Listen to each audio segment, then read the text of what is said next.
दोस्तों, पारंपरिक खेती के विषय में आज हम आपसे बात करने के लिए इस वीडियो के माध्यम से आए हुए हैं। जैसा कि आप जान सकते हैं, देख रहे हैं कि पारंपरिक खेती का जो दौर था, जो हमारी पुरानी सभ्यता थी, वो लगभग विलुप्ति के कगार पे है। ये बहुत ही सोचने का विषय है, क्योंकि हमारी जो सभ्यता थी, जो हमारी संस्कृति थी, जिसके विषय में हम लोग जाने जाते थे और हमारी मजबूती होती थी भारत की सभ्यता की, आज वो पूरी तरह से विलुप्ति के कगार पे है।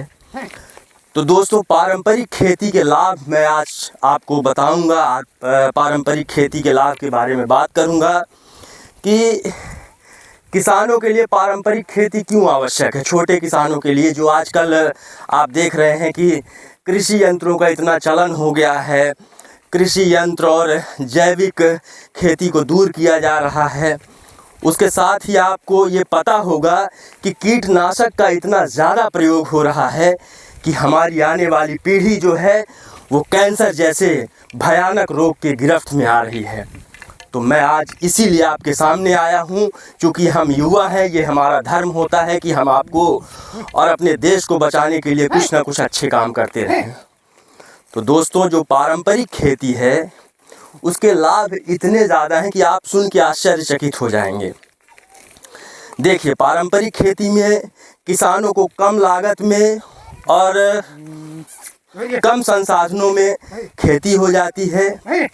अगर सरकार आपकी मदद ना भी करे तो आप अपने बैलों के माध्यम से, ये जो हमारे साथी हैं, ये हमारे जो दोस्त हैं, इनके माध्यम से आप खेती को बढ़ावा दे सकते हैं, खेती कर सकते हैं। और दूसरी बात, जो किसान के आप देख रहे होंगे, जैसा कि हल जोता जा रहा है, तो जो किसान के मित्र होते हैं, जो इस मिट्टी में मौजूद होते हैं, जैसे केचुआ भाई साहब हो गए, और जो कीट पतंग होती हैं, वो इस पारंपरिक खेती से, इस बैलों की जोड़ी की खेती से कभी नष्ट नहीं होती है।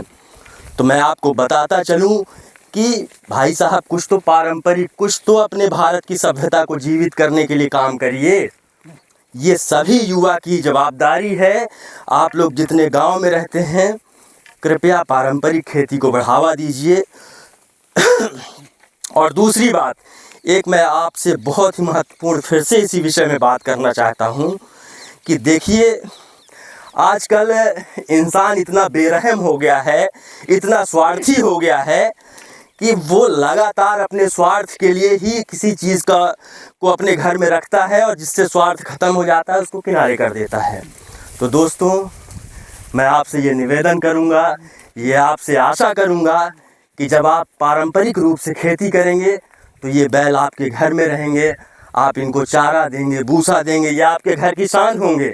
और ये जो गली गली रोड में घूमते फिर रहे हैं बैल, ये गली गली रोड में नहीं मिलेंगे, ये आपके घर में मिलेंगे।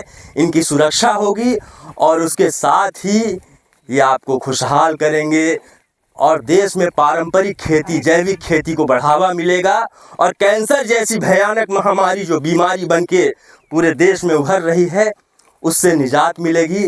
तो धन्यवाद दोस्तों, मिलते हैं अगली कड़ी में किसी दूसरी वीडियो के साथ। छोटी छोटी मगर मोटी बातें।